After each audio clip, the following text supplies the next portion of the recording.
এক নম্বর এটার ব্যবস্থা করতে চাইবে এবং কৃষকেরা যেন ন্যায্য মূল্য ধানের মূল্য পায় এবং এখানে সার পায় না। সারের সময়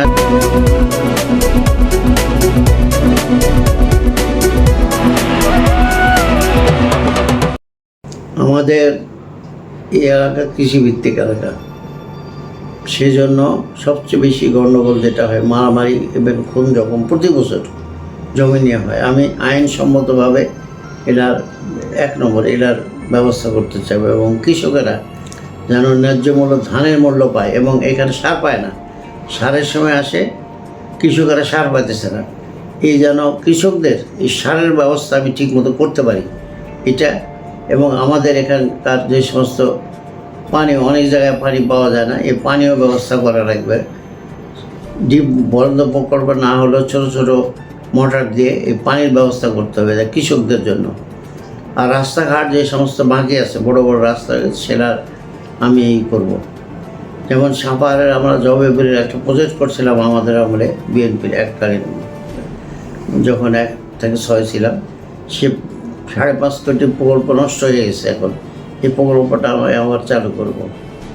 আর এলাকার আমি প্রতিশ্রুতি দিতেছি, আমার দ্বারা কেউ যদি, আমাদের এখানে প্রচুর পুকুর, এই নেওয়াতপুরি 4000 পুকুর, এটা কেউ জোর করে দখল খাবে এটা না। আমি চাই এই পুকুরগুলো যেন বিশেষ করে না হয়ে মসজিদ, মাদ্রাসা এবং হিন্দুদের যারা মন্দির এরা পায়, এবং গ্রুপ হয়ে যুবদল যারা যুবক আছে, যুবক ছেলেরা যারা বেকার, তারা যেন এই পুকুরগুলো দখল করে নিজের কর্মসংস্থান করতে পারে।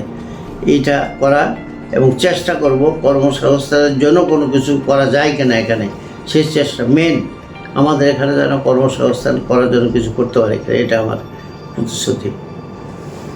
আমি যতদিন এমপি ছিলাম এখানে ফেন্সিডিল বা হিরোইন বা কোনো কিছু গাঁজা কোনো কিছু চলতো না। এখন তো ব্যাপক হারে, এখন এখানে প্রকাশ্যে, এখন যদি বলি আমি ফেন্সিডিল এনে দিতে পারবো, হিরোইন এনে দিতে পারবো, গাঁজা নেওয়াতপুর বাজারে।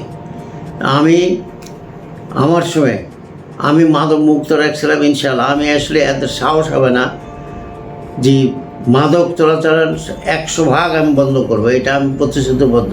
আমার সময় আগেও বন্ধ করছিলাম, কারণ মাদক হয় নেতাদেরকে টাকা দিয়ে করে, কিন্তু এটা আমি সবাই জানে যে আমি এটার মধ্যে নাই, এবং মাদক 100% বন্ধ করব, সব রকম মাদক।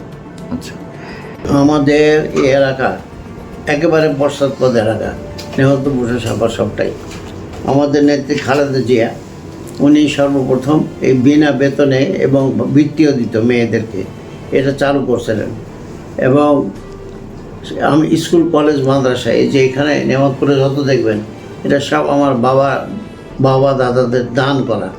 এই সবগুলার জমি আমার বাপ দাদার দান, এর উপর প্রতিষ্ঠানগুলো আছে। আমি চাই যে আরও যেন আমাদের ছেলেরা, এরা বিসিএসের পরীক্ষা দিতে পারে না, ডাক্তার বেশি হতে পারে না, ইঞ্জিনিয়ার বেশি হতে পারে না। আমরা চাই তারা যেন ভালোভাবে শিক্ষার মান উন্নয়ন। এই যে কোশ্চিন পেপার চুরি হওয়া, দেখা গেলো নেওয়াতপুরে একজন ধরা পড়ছে যারা কোশ্চিন চুরি করে, এবারই ধরা পড়ছে। তা আমরা শিক্ষার মান যেন উন্নয়ন হয়, এবং তারা ভালো শিক্ষা নিয়ে, এবং তারা যেন বিসিএস কমপ্লিট করে ম্যাজিস্ট্রেটের চাকরি পেতে পারে, ডাক্তার হতে পারে, ইঞ্জিনিয়ার হতে পারে। আমি এইটার উপরই আমি যখন এমপি ছিলাম প্রত্যেক বাড়ি বাড়ি ঘুরতাম, এবং আমার শেষ বয়স কিছু করারও নাই।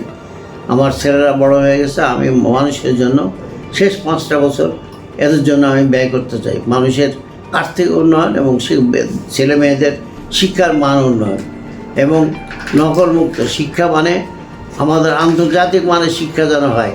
আমরা যখন পড়তাম তখন আমরা এমবিবিএসে ভর্তি ক্লাসে কখনো ইংরেজি ছাড়া বাংলা পড়তাম না। আর এখন এমবিবিএস পাস করে আছে ডাক্তাররা ইংরেজি বলতে পারে, তা বিদেশি কী করবে, আর যে ডাক্তারি করতে পারবে না। কাজে আমি চাই শিক্ষার মান উন্নয়ন, এবং এলাকার যেন এই ছেলেরা ভালো শিক্ষিত হয়ে চাকরি পায়। অবশ্যই আমার সম্পূর্ণ মেন থাকবে এটার উপর, এবং কৃষকদের উন্নয়নের জন্য। কৃষকদের আমাদের এখানে 2টা হয়, একটা ধান কাটার সময় এবং ধান রোপণের সময়। এটার ব্যবস্থা করা যায় কিনা মেশিনের সাহায্যে, বড় বড় মেশিন এখানে চলে না, কারণ ছোটো ছোটো আইল আমাদের এখানে বরঞ্জ অঞ্চল, সেই ব্যবস্থা করা যায় এখানে চেষ্টা করব।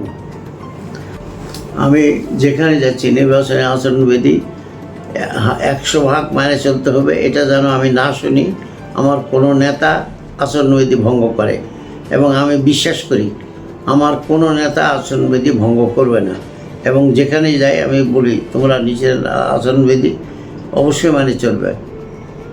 আমরা কোনোদিন এই আচরণবিধির বাইরে যাব না। বলে গণভোট যে হ্যাঁ না, আপনার দেশের স্বার্থে 2000 ছেলে মারা গেছে, তাই না? ইয়াং, যারা ভবিষ্যৎ ছেলে, একেবারে ইয়াং ছেলে, স্কুল কলেজ ইউনিভার্সিটির ছেলেরা মারা গেছে, শিশু মারা গেছে 100-র বেশি। এরা কী জন্য? দুর্নীতির জন্য।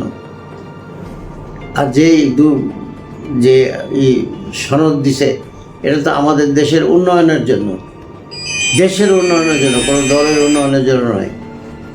আমি ব্যক্তিগতভাবে মনে করি দেশের স্বার্থে আমার হাঁ ভোট দেওয়া উচিত, এবং আমি বলবো তোমরা হাঁ ভোট দাও দেশের জন্য।